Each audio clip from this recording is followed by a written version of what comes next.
السلام علیکم ورحمۃ اللہ وبرکاتہ۔ بسم اللہ الرحمن الرحیم۔ فضیلت شب قدر اور اس کا حصول۔ عربی میں روزہ کو صوم کہتے ہیں، جس کے لغوی معنی کسی اراد کی فعل سے باز رہنے اور رک جانا کے ہیں۔ اطلاع شریعت میں روزے کی نیت کے ساتھ فجر سے غروب آفتاب تک ہر قسم کے کھانے پینے اور مباشرت سے باز رہتا ہے۔ رحمتوں اور برکتوں والا مہینہ اختتام پذیر ہو رہا ہے۔ ارشاد باری تعالیٰ ہے، یہ وہ ماہ رمضان ہے جس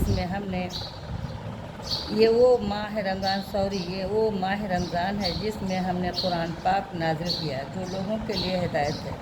یہ ماہ نزول قرآن کا سالانہ جس بھی ہے، اس جشن کو اہل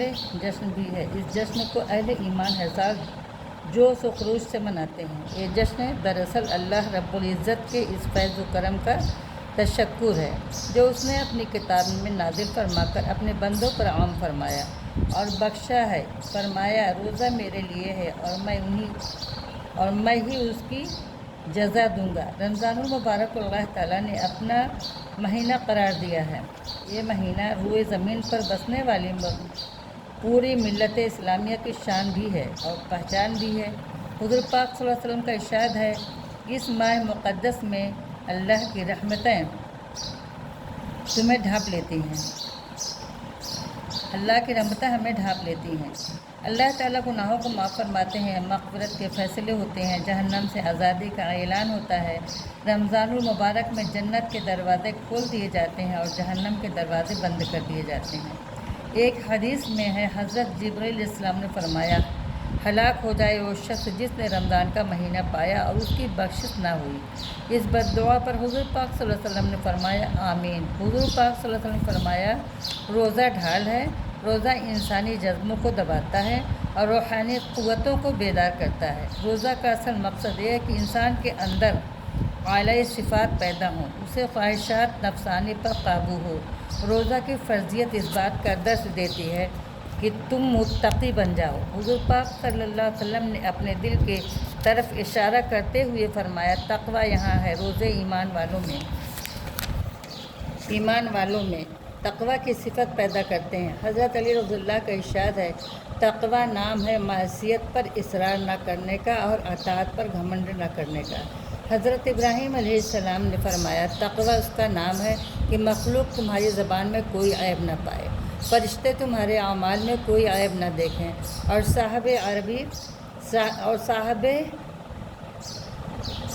عرش تمہارے دل کے پوشیدہ گوشوں میں عیب نہ محسوس کرے۔ روزہ دراصل انفرادی اور اجتماعی عبادت ہے۔ روزہ اور صبر مصائب کے مقابلے کی مشق ہے۔ رمضان المبارک میں ایک نفل کا ثواب فرض کے برابر اور ایک فرض کا ثواب 70 فرضوں کے برابر ہے۔ سورہ بقرہ میں ہے کہ تم اس عہد کو پورا کرو جو تم نے مجھ سے کہا ہے، میں اس عہد کو پورا کروں گا جو میں نے تم سے کیا ہے۔ خود فرمایا، تم مجھے یاد رکھو، میں تمہیں یاد رکھوں گا۔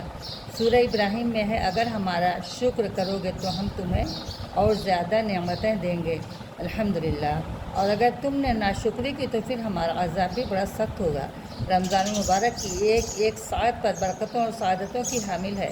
رمضان المبارک کا اول عشرہ رحمت اور دوسرا مغفرت اور تیسرا عشرہ نجات جہنم ہے، آزادی کا ہے۔ گویا جہنم سے آزادی منحصر ہے خالق کائنات کی مغفرت پر، اور مغفرت میں اس وقت تک نہیں ہو سکتی جب تک اس کی رحمت شامل حال ہو۔ اس ماہ کے آخری عشرہ میں ایک رات ایسی ہے جو ہزاروں مہینوں سے بہتر ہے۔ فرمایا، بلا شبہ ہم نے قرآن پاک کو شب قدر میں اتارا، اور آپ کو کیا معلوم شب قدر کیا ہے؟ شب قدر 1000 مہینوں سے بہتر ہے۔ فرمایا، بلا شبہ ہم نے قرآن پاک کو شب قدر میں اتارا، اور آپ کو کیا معلوم شب قدر کیا ہے؟ شب قدر 1000 مہینوں سے بہتر ہے۔